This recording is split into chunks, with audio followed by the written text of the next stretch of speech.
comme le sujet que j'ai proposé à François Julien pour cette conférence me paraît particulièrement stupide, c'est-à-dire qu'est-ce qu'un objet ? Je pense que vous êtes tout au courant de ce qu'est un objet, donc je ne vois pas trop ce que je vais pouvoir dire. Et sans toutefois vous donner l'impression que je vais jouer la montre, je voudrais vous lire un texte de Nietzsche qui me semble non pas présenter le sujet, mais quand même interroger la place de la science dans nos sociétés. Il fait écho aussi au fait que l'année 2015 a été choisie pour être l'année internationale de la lumière. On est censé à la fois expliquer ce qu'est la lumière et honorer l'esprit des lumières. Et puis, compte tenu du climat, disons, intellectuel et politique qui est le nôtre en France aujourd'hui, je voudrais vous lire ce texte qui me semble faire écho de façon parfaite à tous ces thèmes que je viens d'évoquer. C'est un texte qu'on trouve dans le livre de Nietzsche qui s'appelle « Humain trop humain » et qui s'intitule « L'avenir de la science ». C'est un texte de moins d'une page, donc je vais le lire.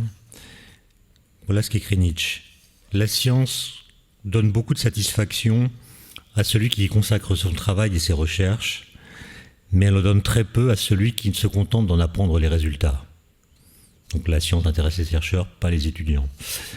Mais comme toutes les vérités importantes de la science ne peuvent que devenir peu à peu, banales et communes, même ce peu de satisfaction qu'elle donne finit par disparaître. C'est ainsi que nous avons depuis longtemps cessé de trouver le moindre plaisir à apprendre la table de multiplication, qui est pourtant si admirable. Moi, il y a un autre passage que je ne lis pas où Nietzsche explique que, par exemple, pour mettre sur pied la table d'addition ou de multiplication, il a fallu un effort théorique vers l'abstraction absolument considérable, puisqu'il n'est pas évident qu'ajouter des objets, des pommes, des champs, des étoiles, conduise à l'idée qu'on peut ajouter des nombres. C'est-à-dire comment abstraire l'idée d'addition de l'idée de nombre. C'est là un saut théorique absolument admirable qui n'a aucune trace, ou qui n'a laissé aucune trace dans la façon dont nous apprenons les tables d'addition. Donc, je continue. Si la science donne de moins en moins de plaisir par elle-même et en ôte toujours davantage en jetant la suspicion sur la métaphysique, la religion et l'art qui, eux, consolent, voilà appauvrie cette source de plaisir, de toute la plus grande à laquelle les hommes doivent à peu près toute leur humanité. Aussi, une civilisation supérieure devra-t-elle donner un double cerveau à l'homme, quelque chose comme 2 compartiments cérébraux, l'un pour être sensible à la science, l'autre pour être sensible à ce qui n'est pas la science. Ces 2 compartiments devront être juxtaposés, sans empiètement, séparables, étanches. C'est là ce qu'exige la santé. La source d'énergie se trouvera dans la première sphère. Dans la seconde se trouvera le régulateur de cette énergie. Car il faut se chauffer aux illusions, aux idées bornées, c'est pas ça qui manque, aux passions, et se servir de la science clairvoyante pour prévenir les suites malignes et dangereuses d'une chauffe trop poussée. Donc la science est là pour refroidir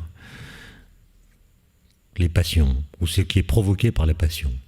Nietzsche continue, et c'est ça qui est important, si l'on ne satisfait pas à cette condition de civilisation supérieure, on peut prédire à coup sûr le cours que va prendre l'évolution humaine.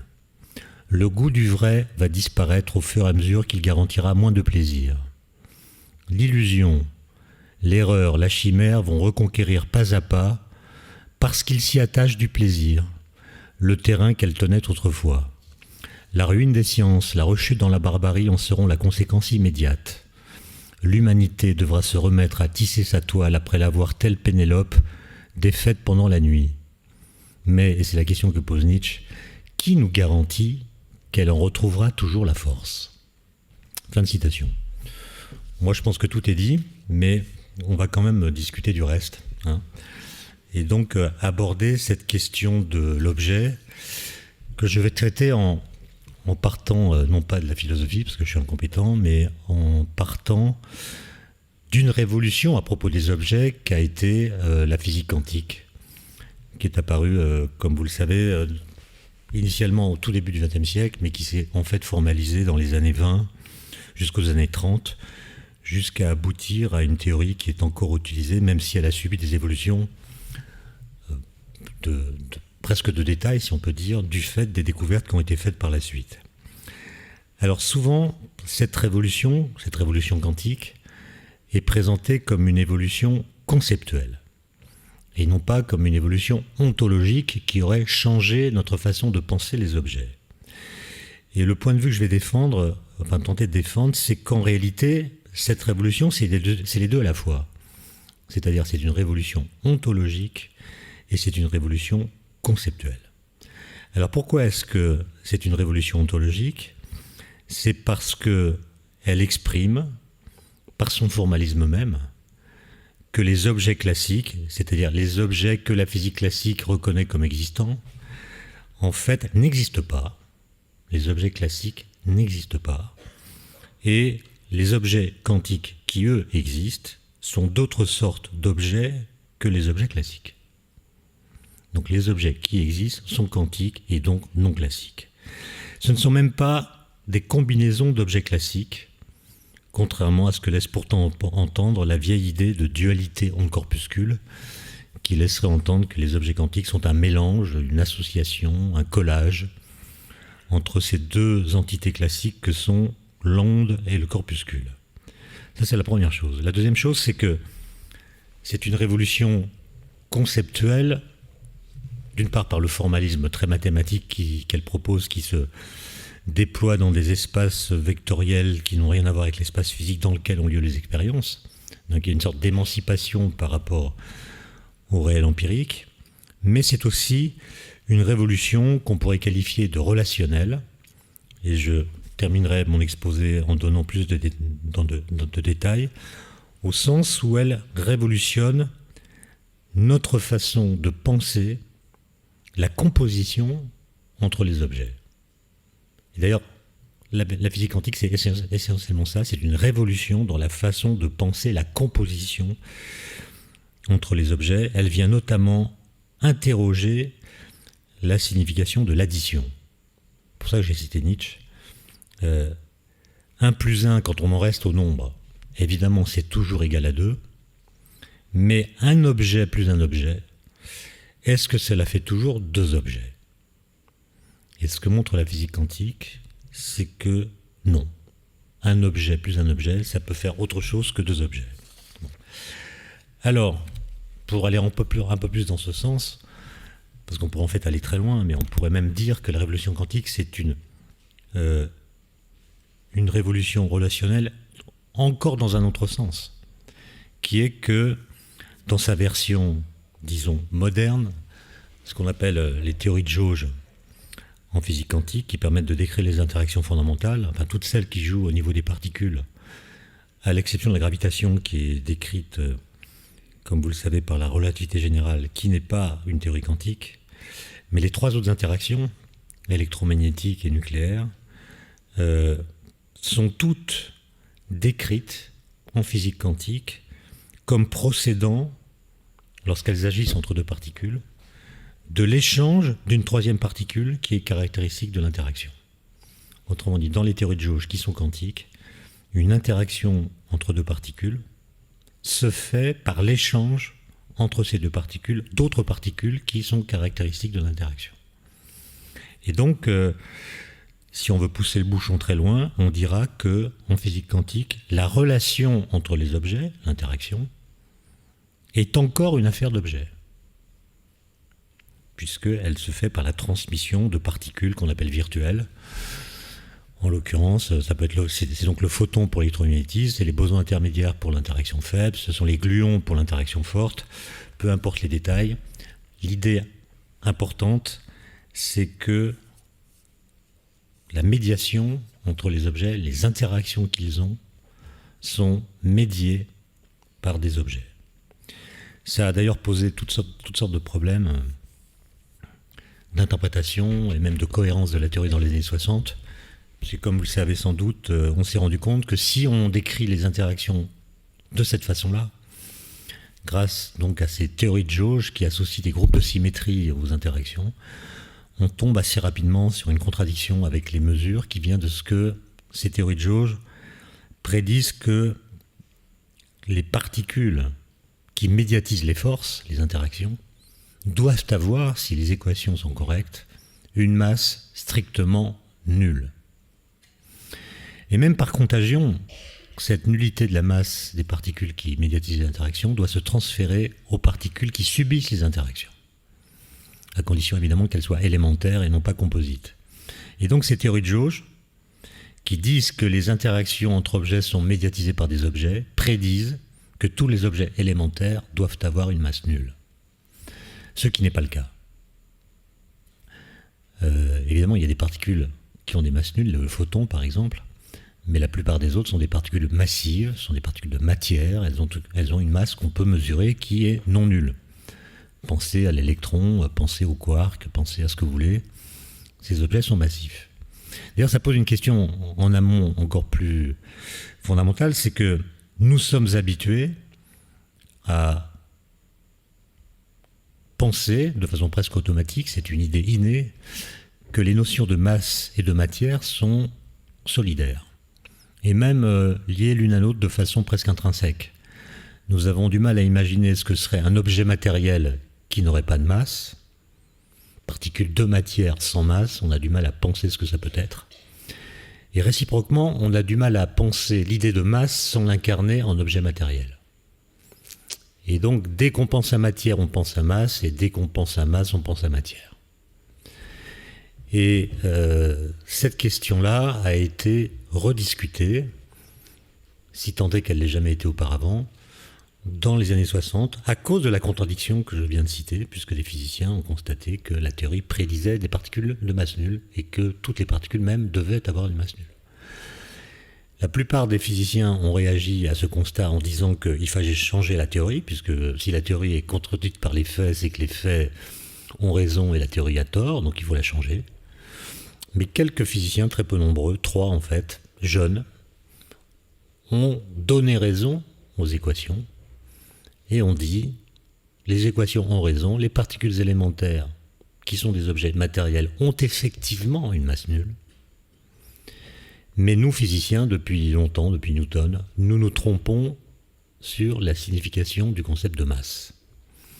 C'est-à-dire, au lieu de dire ce que j'ai dit, c'est-à-dire au lieu de dire qu'il y a une solidarité entre la notion de masse et de matière, au lieu de penser que les particules élémentaires, qui sont des objets, tirent leur masse du fait qu'elles sont des particules, pourquoi ne pas imaginer que la masse n'est en réalité qu'une propriété secondaire, et non pas primitive, qui vient du fait que ces particules de masse nulle interagissent avec le vide, qui n'est pas vide, qui contient des objets, et c'est l'interaction des particules de masse nulle avec le vide qui contient des objets qui enclenche une interaction qui se manifeste par une inertie des particules, elles sont freinées en quelque sorte par le vide, que nous interprétons comme étant leur masse. Et cette idée qui a été émise en 1964, comme vous le savez sans doute, a été confirmée après 48 ans de recherche par la découverte en 2012 du boson de Higgs, qui est la particule associée à ce champ qui est dans le vide, avec lequel les particules de masse nulle interagissent et qui leur donne leur masse. Et donc, la conclusion de tout ça, c'est que les objets matériels élémentaires ont une masse parce que le vide n'est pas vide. Voilà. Les particules ont une masse parce que le vide n'est pas vide et est lui-même constitué, composé de toutes sortes d'objets qui sont des champs quantiques dans l'état fondamental, ce qu'on appelle les particules virtuelles. Mais je pense que maintenant, on a suffisamment d'arguments de ce sens pour enfin dire que le mot vide en physique devrait être remplacé par un autre mot, puisque le vide apparaît comme étant simplement un prologue de la matière, c'est-à-dire il contient déjà virtuellement tous les objets matériels, simplement ces objets n'ont pas assez d'énergie pour se manifester vraiment, ils sont virtuels, mais néanmoins déjà présents en tant que potentialité dans le vide quantique. Et donc, la conclusion de ce préambule, c'est que finalement, l'histoire de la physique est une histoire qui constamment, enfin régulièrement en tout cas, déplace la relation qu'elle établit entre les relations et les objets. ce qu'on appelle une relation peut finir par s'exprimer en termes d'objet. Et donc il y a une sorte de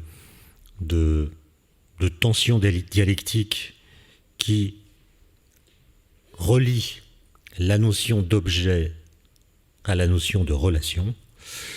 Mais comme je soupçonne qu'il y a des hégéliens dans la salle, je n'en dirai pas plus sur ce sujet. Bon. Alors, je reviens pendant 5 minutes là sur ce que j'ai appelé la révolution ontologique associée à la mécanique quantique. C'est une révolution ontologique au sens où elle nous dit comment sont les objets qu'elle décrit, ou plutôt, elle nous dit quelles sont les propriétés que ces objets ne pourraient pas avoir. Et le problème, c'est un problème pour qui est intéressé par la rigueur de la pensée, disons, c'est que dans un certain nombre de pays, notamment la France, les révolutions scientifiques, comme a été la mécanique quantique ou comme a été la relativité, sont toujours pensées et présentées non pas comme des révolutions, mais comme des évolutions. Sans doute par le souci d'être compris, on veut être compris, donc on les dit dans le cadre des concepts que pourtant ces théories viennent remplacer. Et comme on les dit dans le langage des théories qu'elles viennent remplacer, on rate l'essentiel du message nouveau qu'elles apportent, puisqu'on les ramène en quelque sorte à l'ancien. Et ça peut produire des effets absolument ravageurs.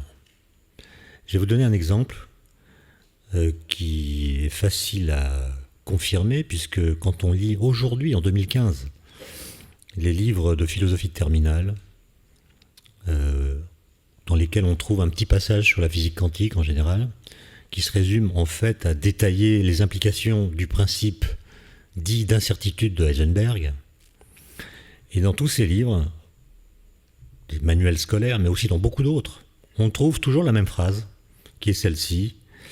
Le principe d'incertitude de Heisenberg dit qu'on ne peut pas mesurer avec une précision arbitraire la position et la vitesse d'une particule. Vous avez déjà lu ça, je pense. Alors, on ne peut pas connaître la vitesse et la position. Et quand vous avez 17 ans ou 18 ans, quand vous êtes en terminale, vous lisez cette phrase, et que comprenez-vous? Qu'une particule quantique a une vitesse et une position bien déterminées, mais la méchante mécanique quantique nous empêche de les connaître avec précision. S'ensuit un petit couplet sur le fait que la physique quantique apparaît comme une imitation de notre pouvoir de connaître les objets.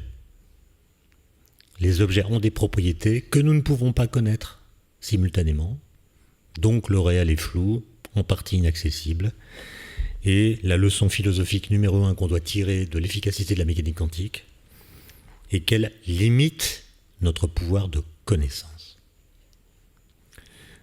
Et évidemment, c'est un pur contresens qu'on doit en partie à Heisenberg, qui avait employé le mot Unsicherheit dans son premier article, qui veut dire incertitude, comme si la mesure était une incertitude, alors qu'un peu plus tard, dans l'article suivant, il a remplacé le mot Unsicherheit par le mot Unbestimmtheit, qui veut dire indétermination.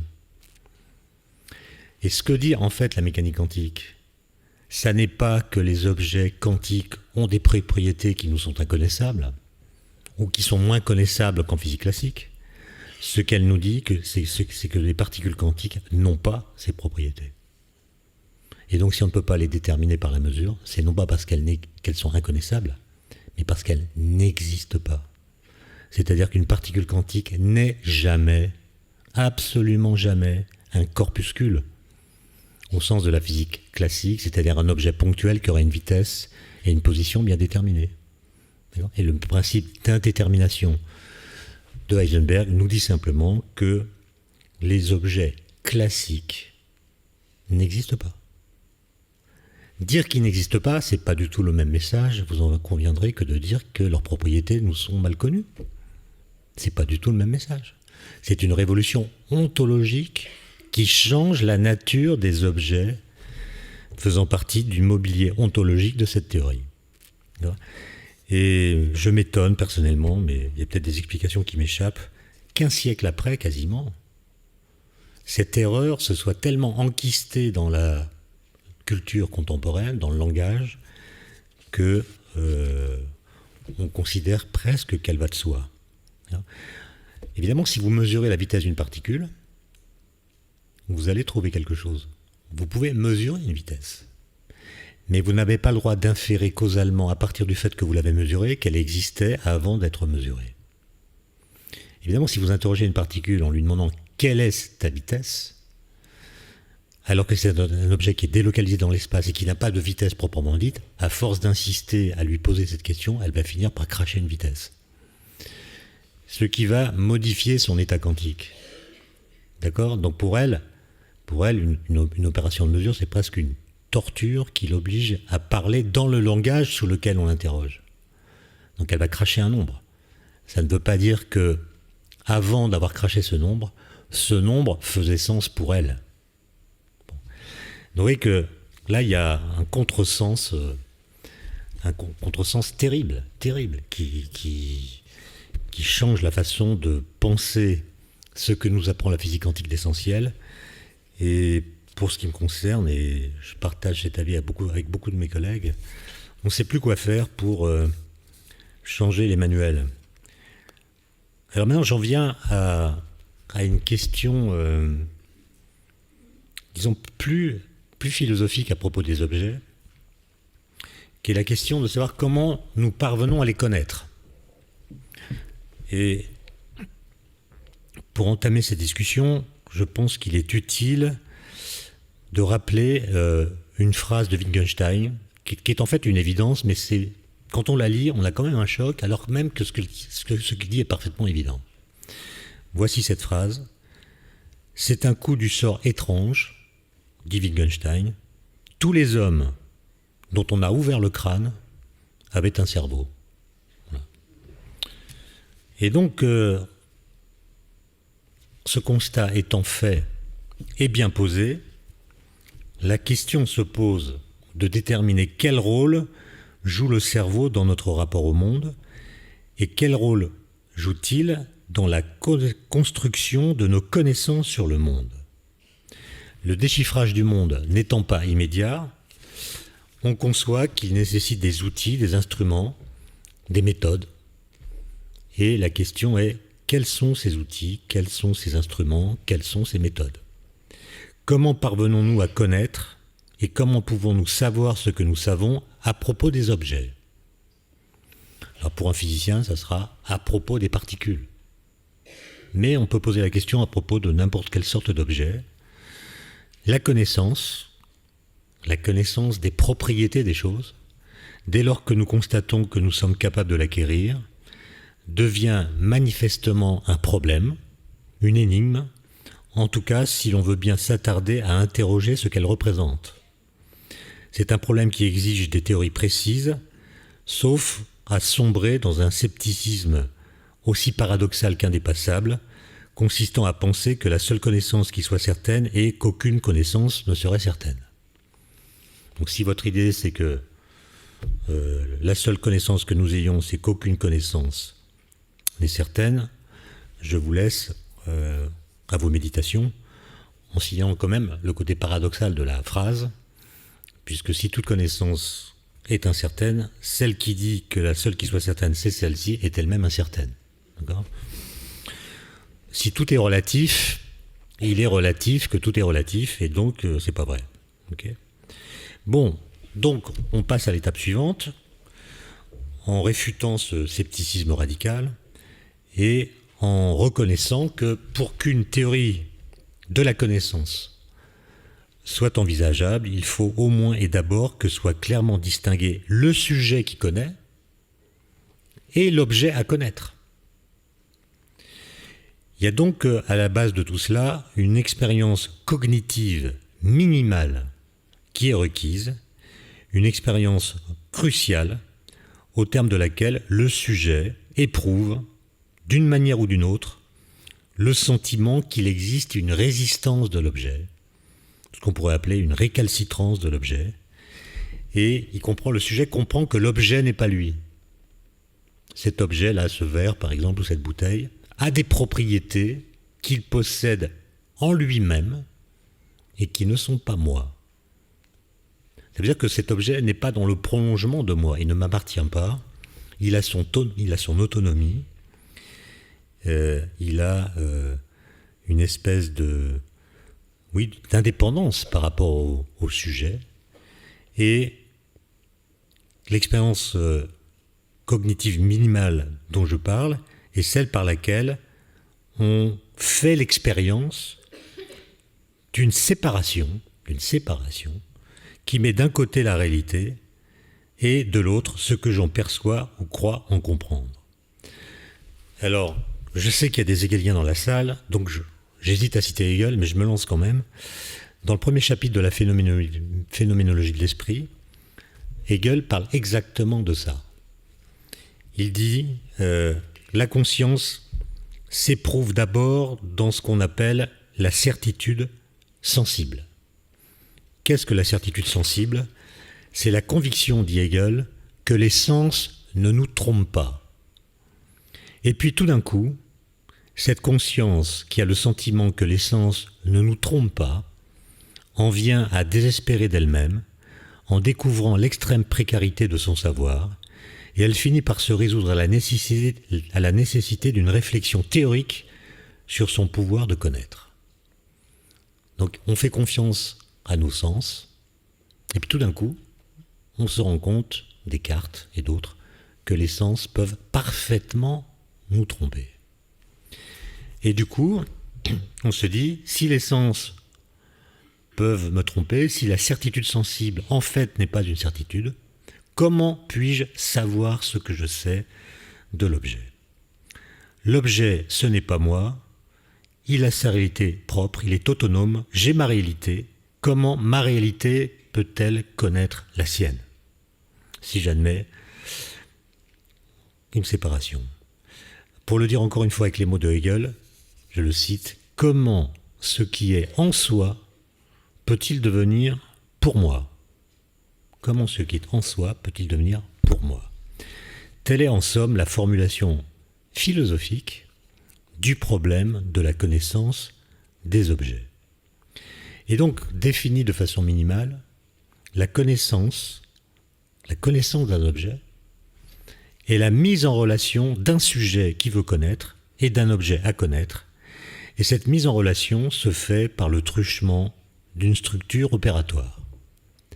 Par exemple, en physique, cette structure opératoire, ce sont les équations mathématiques qui constituent la théorie, qui permettent de décrire et de penser les objets avant d'aller rencontrer ces objets par le biais d'expériences qui sont faites non pas dans les espaces vectoriels de Hilbert dans lesquels on a fait les calculs, mais dans l'espace physique à 3 dimensions. Et donc il y a une espèce d'émancipation par rapport au réel empirique qui passe par l'abstraction, qui passe par les mathématiques. Et évidemment, cette émancipation par rapport au réel empirique pose la question du lien qu'il y a entre la représentation de l'objet et l'objet lui-même. Alors, je ne vais pas réciter Piaget, etc., sur ces structures opératoires, mais vous voyez bien que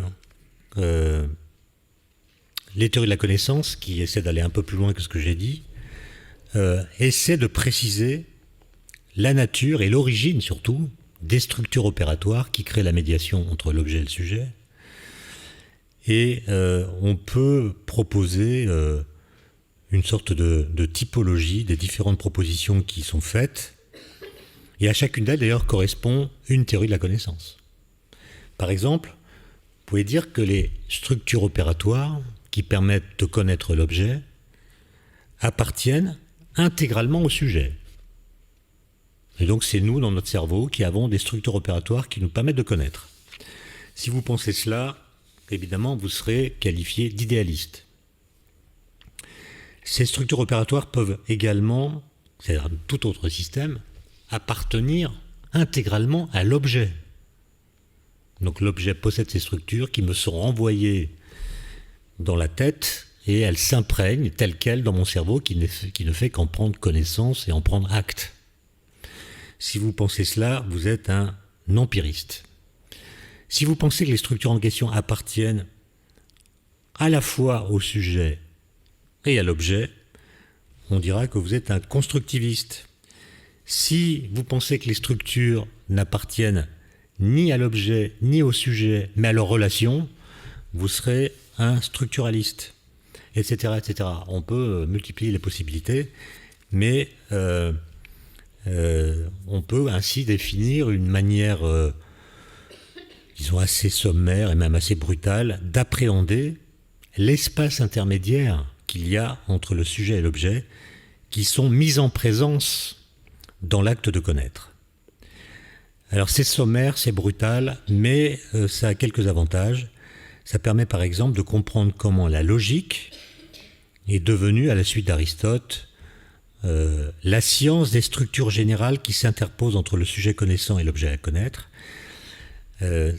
Si la logique s'était polarisée sur le sujet, eh bien, elle se serait confondue avec une sorte de psychologie. Si la logique s'était centrée sur l'objet, elle se serait confondue avec une ontologie. Mais attacher la logique à l'espace intermédiaire entre le sujet et l'objet, eh bien, ça permet de la définir comme quelque chose de beaucoup plus général, qu'on pourrait définir comme étant l'étude des conditions formelles de la vérité. Ce qui est à peu près, si j'ai bien compris mes lectures, le statut qu'on confère aujourd'hui à la logique. C'est l'étude des conditions formelles de la vérité. Mais, et c'est là un point très important, il y a quelque chose qui distingue une théorie de la connaissance d'une simple logique. C'est le fait qu'elle ne se borne pas à décrire la structure qui conditionne la production de la vérité. Elle cherche aussi à évaluer la part qui revient au sujet et celle qui revient à l'objet dans la constitution d'un savoir. Et donc, la réflexion philosophique sur l'acte de connaître les objets a eu au fait de poser une alternative, ou bien la connaissance n'est que le résultat de l'enregistrement dans le sujet d'informations déjà organisées dans le monde extérieur, ou bien elle est produite par le sujet qui possède la faculté d'agencer les données immédiates de la perception. Je ne suis pas compétent en matière d'histoire de la philosophie, mais j'ai un peu lu quand même, et il me semble que Descartes, Locke, Leibniz, Hume, pour qui connaître c'est croire, Kant, pour qui connaître c'est construire, sont les protagonistes des débats ouverts par cette alternative et qui est devenue canonique. C'est presque un sujet de bac. L'idée que la connaissance n'est que le résultat de l'enregistrement dans le sujet d'informations déjà organisées dans le monde extérieur se trouve déjà chez Platon, dans le Théétète. C'est l'idée que les dispositions du sujet connaissant proviennent de l'action des objets qui s'exercent sur lui. Les objets agissent sur nous. Et c'est cette action qui engendre dans notre esprit de sujet la connaissance. Mais, comme vous sans doute le savez, certains spécialistes des neurosciences défendent la thèse exactement inverse. C'est tout un courant qui a été initié par Jean-Pierre Changeux notamment et par beaucoup d'autres, avec lequel des mathématiciens ont eu l'occasion de ferrailler, je pense à Alain Cohn. Et ce sont des chercheurs qui tentent de développer ce que j'appellerais une théorie reproductive de la connaissance, en explorant les relations existantes entre les structures cognitives qui appartiennent au cerveau et les structures théoriques qu'on retrouve dans l'armature conceptuelle des théories, par exemple les théories physiques. L'idée, c'est que les théories physiques, en fait, sont construites à partir de nos structures cognitives dans le cerveau. Elles ressemblent à ce qui existe déjà dans le cerveau. Elles reprennent des concepts dont les germes sont présents dans les structures cognitives qui sont les nôtres. Et donc leur idée, c'est que lorsque on construit un édifice théorique, on ne fait que reproduire et plaquer à son insu les structures et les propriétés de son propre système cognitif sur les phénomènes que nous tentons d'expliquer. Donc les lois physiques, par exemple, dans cette conception, ressemblent moins aux phénomènes qu'à notre cerveau qui les produit. L'édifice théorique, qui est censé offrir un modèle descriptif de la réalité dite objective, celle des objets, se trouve en fait construit et structuré comme le sont nos facultés cognitives. Et donc, si on croit cette thèse, on doit considérer que le déchiffreur n'invente rien, mais plaque sur le monde quelque chose qui vient de lui-même, quelque chose qui lui appartient.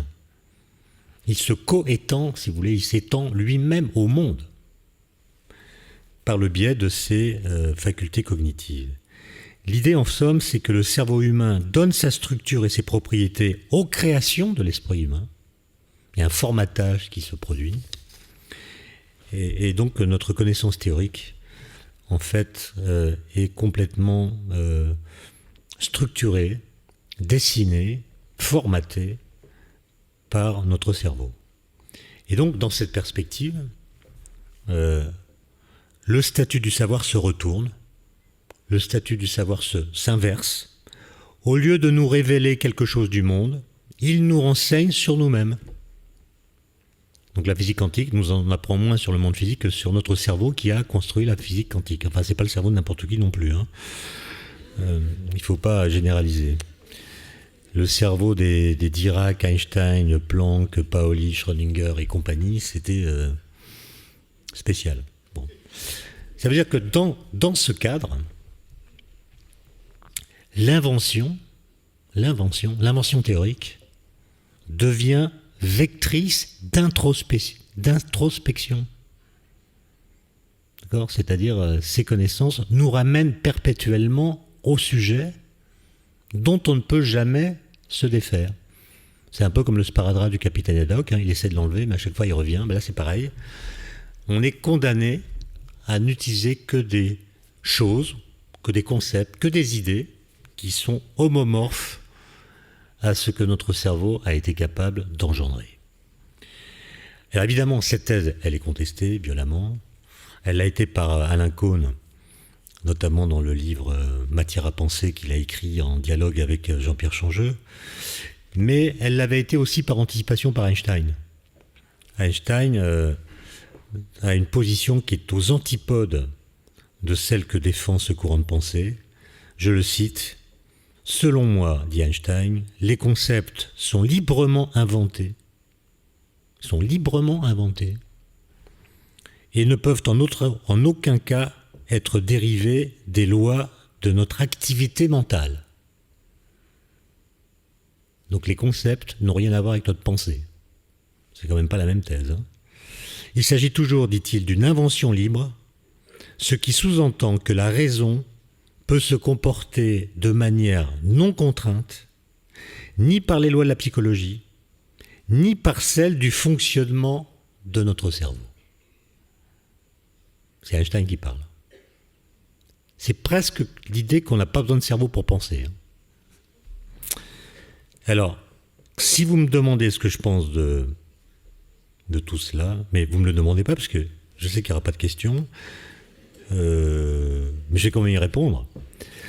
Moi, je pense, mais j'ai aucun argument qui ait valeur de preuve. Je pense qu'il existe un en dehors de l'esprit. Et d'ailleurs, je pense que tous les physiciens pensent qu'il existe un en dehors de l'esprit. Parce que s'ils ne le pensaient pas, ils feraient autre chose que de la physique. Ils feraient de la psychologie, par exemple. Ou ils feraient des neurosciences.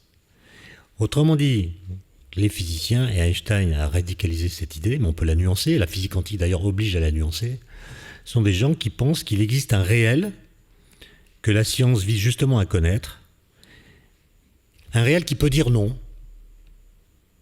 D'ailleurs, un réel qui est capable de dire aux théories que notre cerveau a produites que ces théories sont fausses. Alors si toutes nos connaissances étaient homomorphes au cerveau, ou est-ce que le cerveau engendre, il n'y aurait rien pour nous dire non, puisque le cerveau serait toujours d'accord avec lui-même. Et donc, par exemple, quand quelque chose nous dit « oui, le boson de Higgs existe », et non, les théories qui essayaient de remplacer le boson de Higgs par autre chose sont fausses, cette puissance de dire non à des théories qui viennent également du cerveau, pour moi, c'est quelque chose qui appartient à l'en dehors de l'esprit. Et donc, il y a quelque chose qui est capable de faire retour sur ce que nous pensons et ainsi modifie les contours de la raison. Il y a bien quelque chose qui peut nous obliger à changer notre façon de penser. Imaginez que c'est la pensée seule qui peut changer sa façon de penser. C'est un raccourci qui, à mon avis, n'a de sens que s'il est prolongé par l'idée qu'à l'extérieur de ce qui fait la pensée, il y a quelque chose qui peut contester la pensée.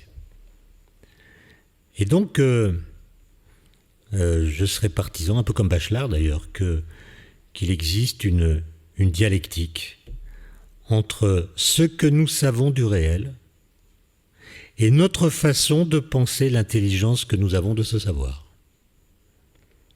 Donc je ne vais pas répéter la phrase parce qu'elle est compliquée.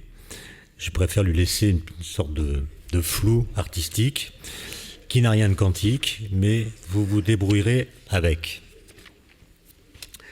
Alors pour finir, je voudrais vous parler de cette révolution relationnelle qu'est la mécanique quantique, et je vous avais dit que je vous parlerais de la question de savoir combien vaut un objet plus un objet. 1 plus 1, ça fait 2. Un objet plus un objet, ça fait combien? Alors, la physique quantique, c'est quelque chose d'assez difficile d'accès. C'est même très difficile à comprendre, puisque ça fait appel à des concepts qui ne sont pas du tout des concepts familiers, et ça se formalise dans un langage qui est mathématique. Mais l'essentiel du bouleversement qu'elle a entraîné est assez simple à dire. Il tient dans le simple fait que la physique quantique systématise l'une des 4 opérations élémentaires, et par chance, c'est la plus simple, qui s'appelle l'addition. Voilà. Toute la mécanique quantique est basée sur l'addition, puisqu'au cœur de son formalisme gît un principe qu'on appelle le principe de superposition, qu'on pourrait aussi appeler le principe d'addition. Que dit ce principe? D'abord que un système physique, par exemple un objet, une particule, a des propriétés qui sont les mêmes pour tous les objets identiques. Alors, si vous prenez un électron, tous les électrons ont la même masse, ils ont la même charge électrique, ils ont le même spin. Et donc, ils ont des propriétés qui définissent leur nature. Donc, ce sont des propriétés qui ne changent pas quand vous passez d'un électron à un autre électron. Mais un électron peut avoir d'autres propriétés qui ne sont pas les mêmes pour tous les électrons. Par exemple, une énergie. Par exemple, un moment cinétique. Par exemple, une direction du spin. Voilà, vous prenez 2 électrons quelconques, ils n'ont pas forcément la même direction pour leur spin.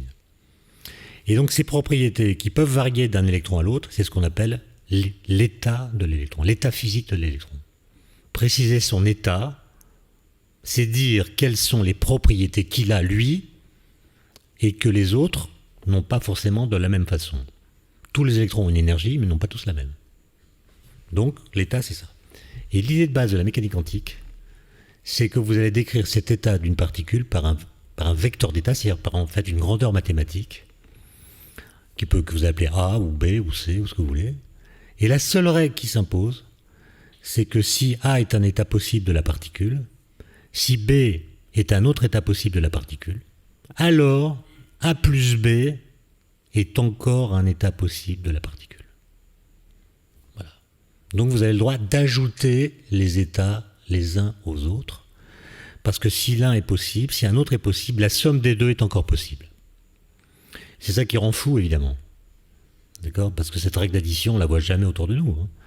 Par exemple, si j'ai un électron qui est dans l'état A, et l'état A, ça veut dire qu'il est ici, et si cet électron peut être dans l'état B, qui est cette position-là, la mécanique quantique me dit qu'il peut être dans A plus B.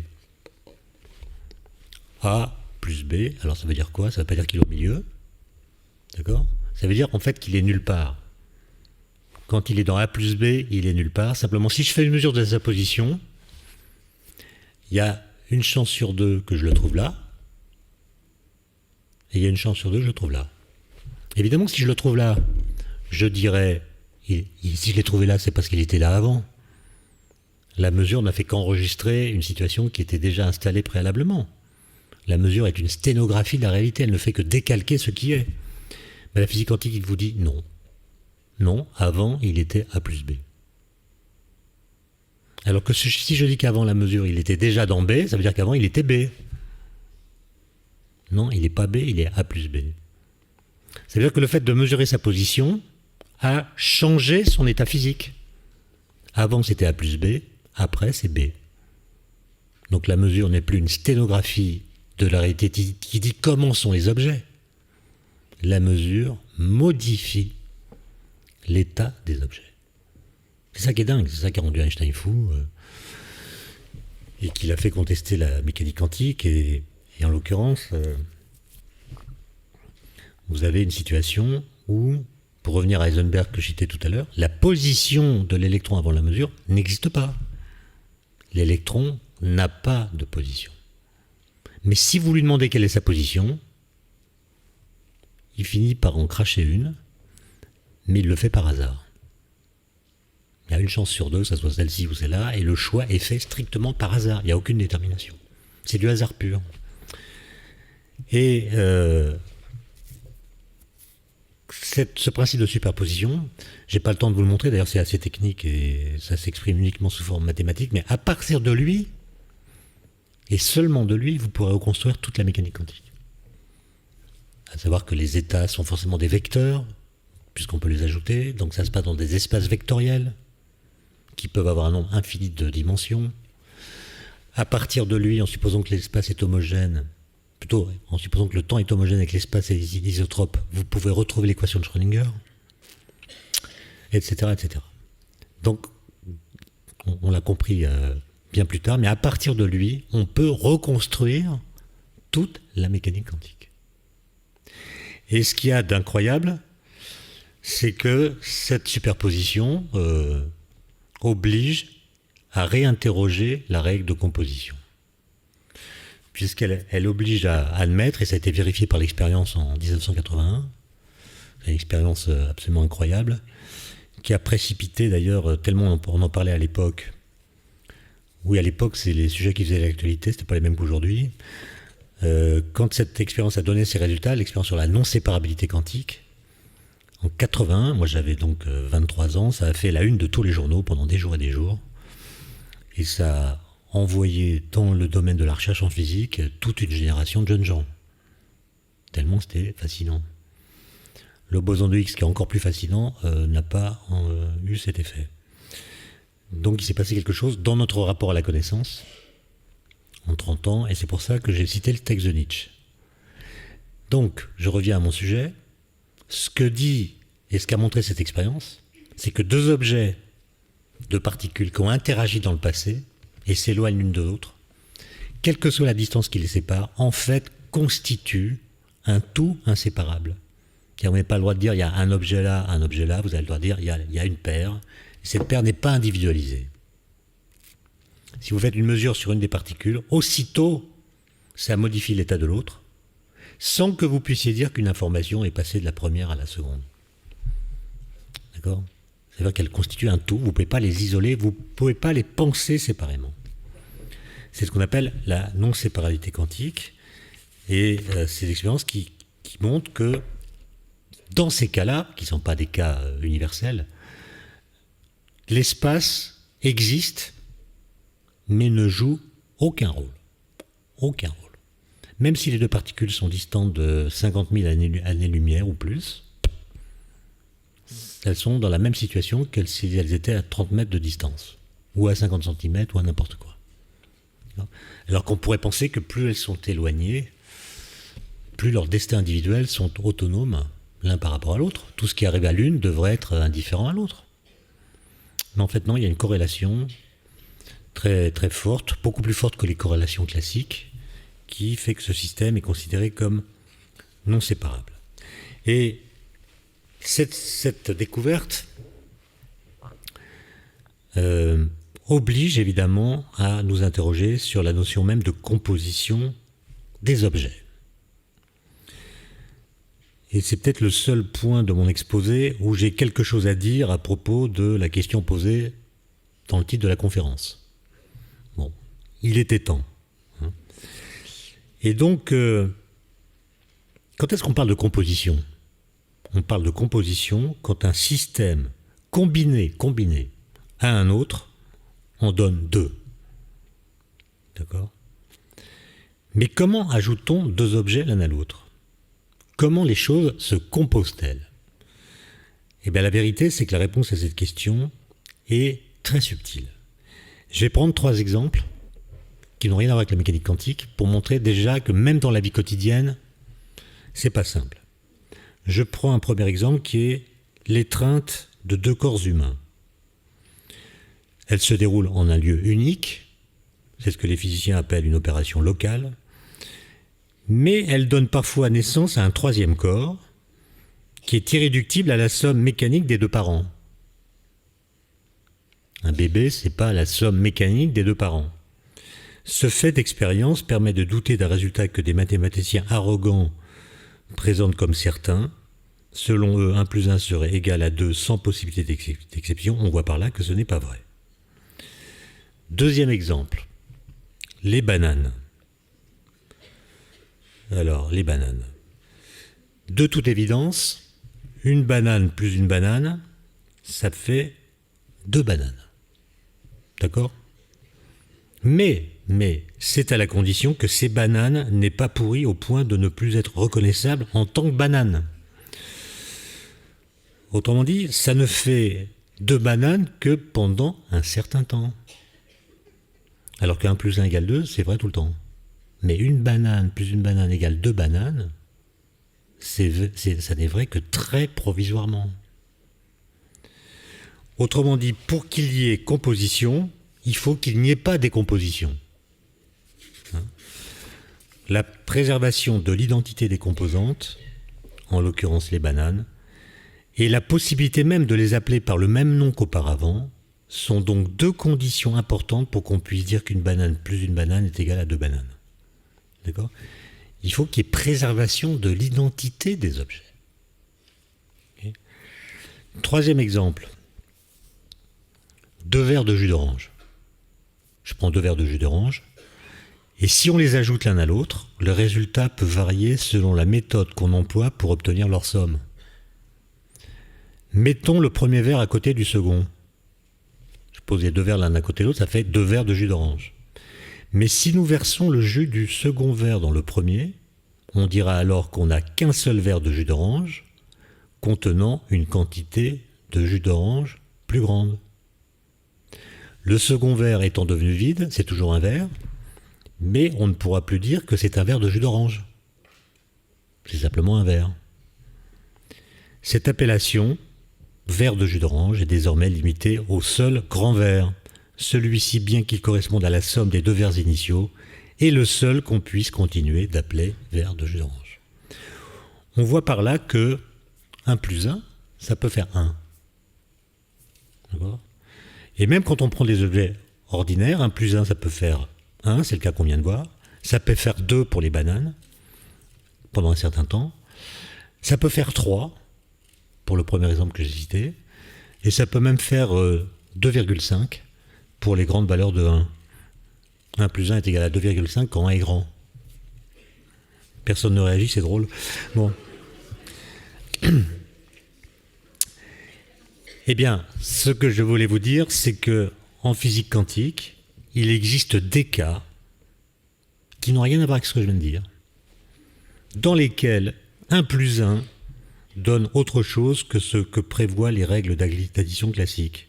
Par exemple, un photon plus un photon, cela forme un système quantique, mais de temps en temps, cela en donne 2. À vrai dire, le résultat de l'opération, de la combinaison, dépend de l'histoire des photons et dépend également de ce que l'observateur souhaite faire avec eux. Leur destin n'est pas décidé d'avance. Il est défini par le cours même de l'expérience, de sorte que la règle de composition ne peut plus être considérée comme un attribut pérenne des systèmes. Elle varie selon le contexte. Et c'est là que la physique quantique est une révolution relationnelle, puisqu'elle nous dit que la composition des objets dépend du contexte dans lequel on manipule ces objets et on prend connaissance de leurs propriétés. Alors ça paraît complètement arbitraire, tout ce que j'ai raconté là, mais il y a une façon de prouver que ce n'est pas arbitraire, c'est le fait qu'à partir de ce que je viens de dire, on a pu réaliser des expériences qui ne sont rendues possibles que parce que ce que je viens de dire est vrai. On a pu, par exemple, téléporter, non pas des objets, mais des propriétés d'objets. On a pu téléporter l'état quantique d'atomes. Par exemple, il y a un atome qui est ici, un atome qui est là, qui peut être à 3 mètres, qui peut être à 25 km. Eh bien, on a fait en sorte, en utilisant ces propriétés-là, que l'état quantique de l'atome qui était là se trouve être, après l'opération, l'état quantique de l'atome qui est plus loin. On n'a pas transporté l'objet, l'atome n'a pas été déplacé, on a téléporté son état quantique.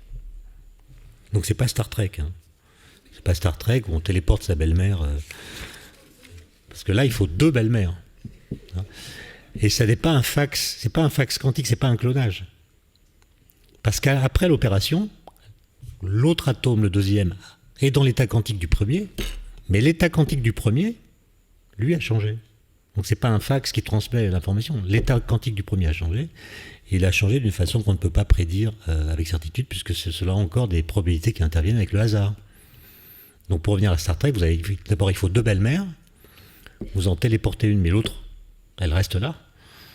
Et son caractère, son état quantique, si vous préférez, peut être bien pire après l'opération qu'avant.